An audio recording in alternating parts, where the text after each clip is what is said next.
Hey guys, welcome to another episode of Guitar Gear 1. Today I want to talk about something I probably should have done a review on a long time ago, which is the Engl Powerball. These amps are quickly becoming very popular. At the time when I got mine, I didn't really know of anybody that even knew what they were or even heard of the company. And I'd gotten back from a tour with a band and decided that I wanted to get a world-class rig, and I played a lot of Marshalls. I played a lot of Bogners. I played literally everything from Vox all the way through VHT, and a lot of things that I started running into problems with were things like finding an amp with an equally competent clean channel as well as a high gain channel, especially like companies like Crank. To me, their clean channels are just not worth ever bringing to like a blues gig. The reason I play Paul Reed Smith guitars and Engl is because they're such versatile instruments. I literally could play any style of music I want to with this amplifier. And also, I have it running through a 412 with vintage 30s at full performance, but I also have a 212 extension cabinet that I'll run it through to take to my smaller venue gigs. And that works out really, really well. And this thing has a noise gate on it that's just fantastic. I mean, you literally don't hear any hiss, anything at all on the higher gain channels. So I just want to do some quick sound stuff for you guys so you can hear what this amp sounds like and how versatile it is. We're going to start with the clean channel with the bright switch engaged. And this is going to be the neck pickup on my custom 24. And I'm in drop D tuning, so it sounds a little, well, deeper. But anyway, here's some quick stuff. Bright switch on, Powerball, clean channel, neck pickup, PRS Custom 24.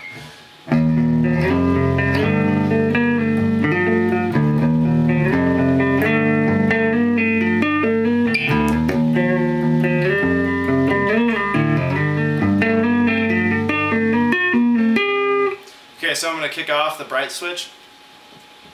So here it is regular with the bottom switch engaged as well.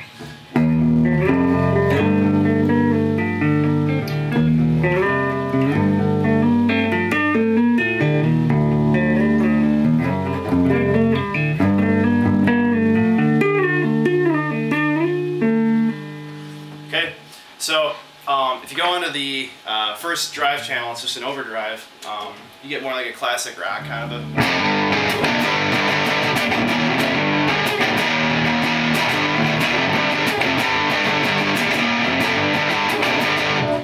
a dirty, you know. So let's kick on the bridge pickup and get a little more of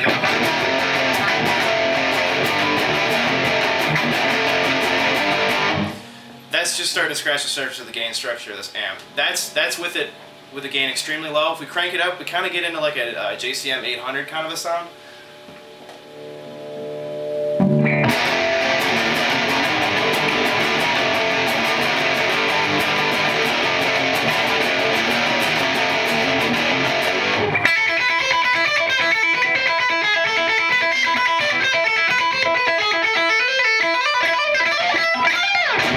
That kind of a thing. Now if we kick into the first of the high gain stages, you really start to get a taste for what this amp, most people are probably buying it for.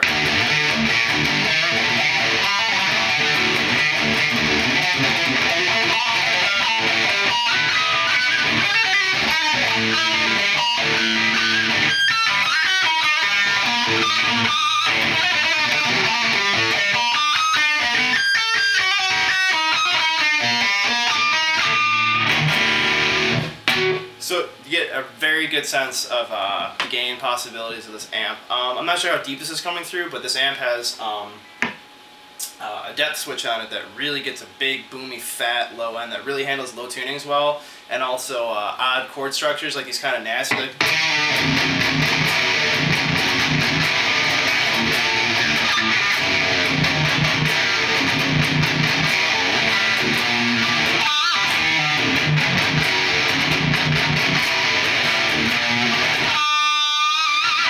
I have the treble pretty high in here, so let's roll that back a little bit, punch up that depth, and really start to show you guys what this thing can do.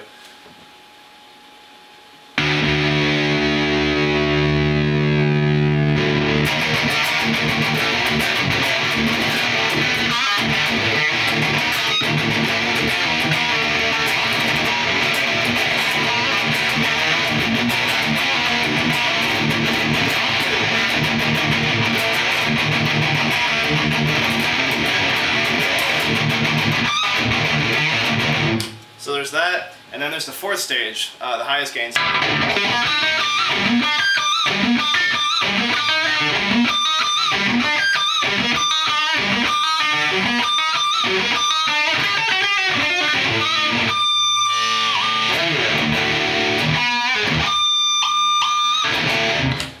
All that kind of stuff, and then also too, and I don't think this is intentional, buying the foot switch separately.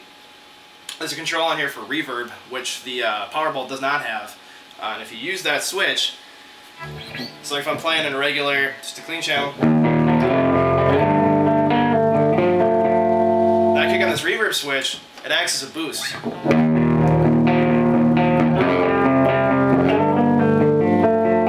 Okay, so A, B here.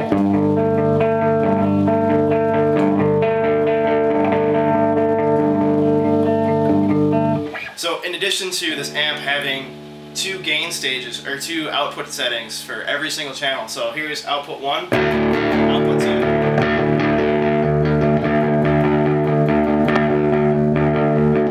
You can have completely different settings. So I can be playing a solo on the clean channel with a pristine clean sound, crank the second output setting much higher, and I can have a louder signal without dirtying it any more than it already is, without increasing the gain at all. That's the advantage of that, but you also have an added boost. So you have 4 channels to begin with, you have 2 output settings, that's 8, so then you add on the extra boost for every single channel. You're technically up to 16 possibilities for output levels for the different channels, all available at your feet while you're 30 feet away on stage. So as far as the versatility of this amp goes, it's pretty unbelievable. There's a mid scoop section, basically. I'll see if you guys can hear this in the video. This is with the mid pushed in.